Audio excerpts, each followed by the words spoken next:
Did you know that 80% of dog owners are making 5 common mistakes that are preventing them from their dogs to be behaving properly and not responding to their commands? That is why many dog owners are dealing with reactive dogs, which is a clear sign that dog owners are making these 5 common dog training mistakes. So if you're struggling with your dog, stick around because I'm going to dive into 5 common dog training mistakes that you may be making, as I have trained and coached hundreds of dog owners just like you over the past 20 years to live a happy life with their well-behaved dog. So let's fix those mistakes right now. So the first mistake you might be making is that you're inconsistent. Inconsistency can cause your dog to become confused, therefore ignore your rules and boundaries and commands. For example, one day you will be using off to get your dog off the couch,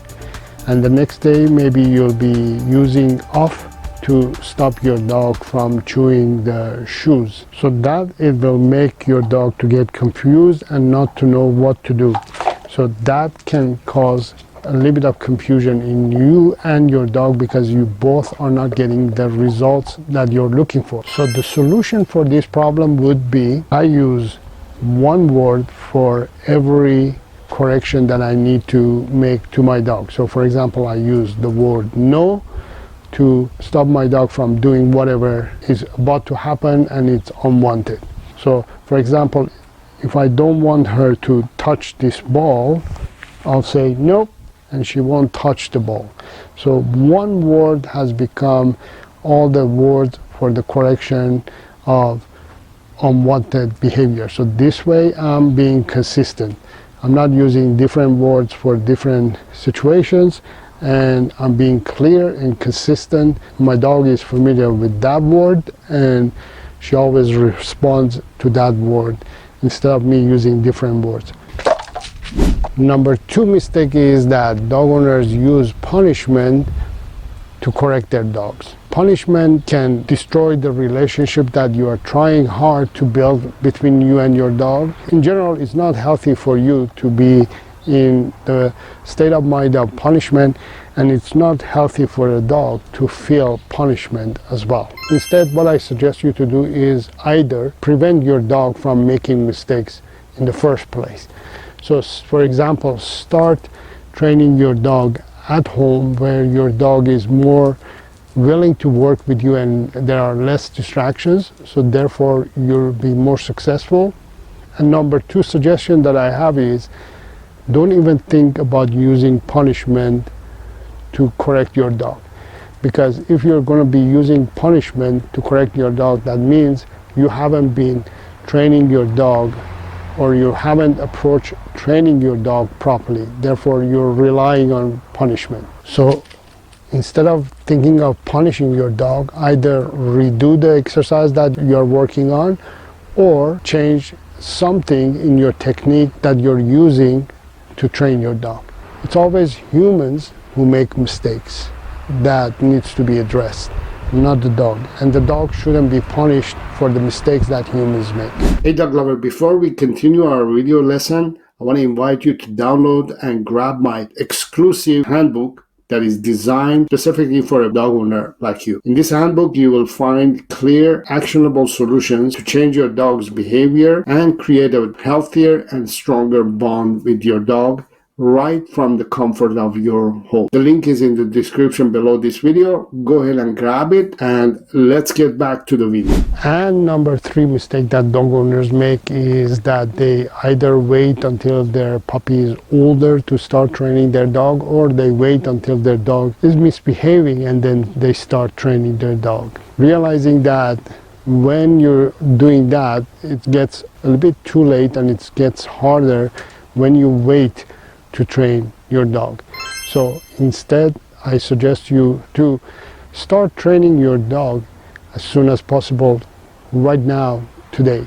No matter what age your dog is, start training your dog, because the older your dog gets, the harder it gets to teach and train your dog. The harder it gets for your dog to learn and for you to train your dog. Moving into mistake number 4, and that is mixing dog training systems and methods. I understand that every dog is unique, but most dogs thrive on consistency and most dogs operate the same way, almost the same way. They're not complicated as humans. So take advantage of that and pick a dog training method or system that you are comfortable and also your dog responds to. Instead of mixing different ideas from one trainer, one dog training method, instead of picking and a little bit here from there, a little bit from there, instead of mixing a little bit of this and that, what it does, it causes you to get confused, and therefore you are confusing your dog as well. Therefore you're not getting the results that you need to.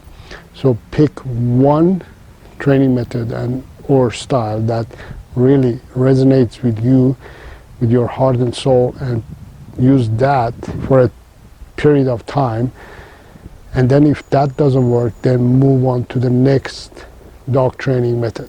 By sticking just to one single dog training method, you make a big difference, because you know the recipe of that dish, for instance, and you're going to follow the recipe to that dish that is being given to you. Therefore you're going to either make a good dish and you're going to like to eat it, or you're not going to like the dish and you're not going to eat it, and then you're going to move on to the next recipe. So dog training is basically picking the right recipe for your dog training journey. And number 5 mistake that is common in dog owners that they make is that they don't make the dog training session fun and engaging. They pretend, or they tend to approach dog training like they're training a soldier, or they're doing a task that there's no emotions involved in it, there's no fun involved in it. You're not training or teaching a robot, you're teaching and training an individual who has feelings and emotions just like you, and you want to be approaching dog training in a fun, more interactive form rather than training a soldier. So for example, I'm not going to be strict to sit, stay and all that. It's going to be fun, you know. Annie, come on, sit. Good girl, good girl. Yes, yes. Have fun. Be interactive. Don't be a robot. Don't be army officer or a dictator.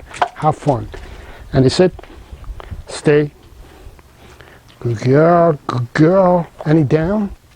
Good girl. Go get it.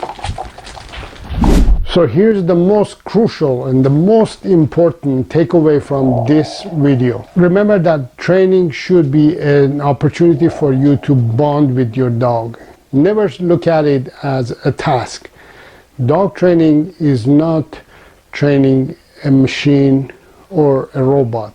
You're training a living, breathing, emotional animal. Try to approach it with a positive state of mind, and approach it with a little bit of fun, emotions, feelings that you yourself have it, but it's in a positive mode, positive state of mind, with a positive energy, and try to bond with your dog.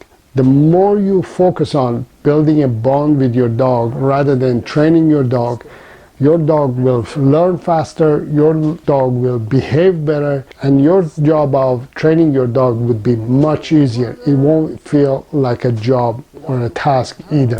Now it's your turn. I want to hear from you. What are your challenges that you're facing with your dog when it comes to training your dog? Leave those challenges in the comments area so we can talk about it. If you want to work with me one-on-one, make sure to check out the description below. And don't forget that you can check out other videos such as this one for tips and solutions for other dogs' behavioral issues. And until next time, have fun with your dog.